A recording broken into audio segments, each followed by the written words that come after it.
大家好，我哋係日趣玉器，我只賣天然緬甸 A 玉。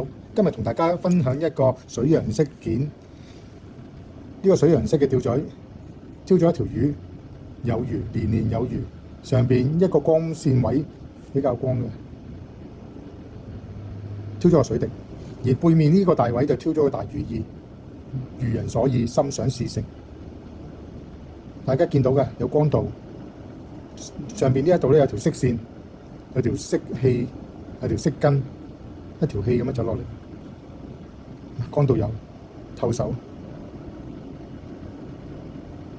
水楊式，望落去成件感覺好舒服。呢個魚嘅吊墜，年年有餘，玉如意。好，度個長度俾大家睇下，長度48，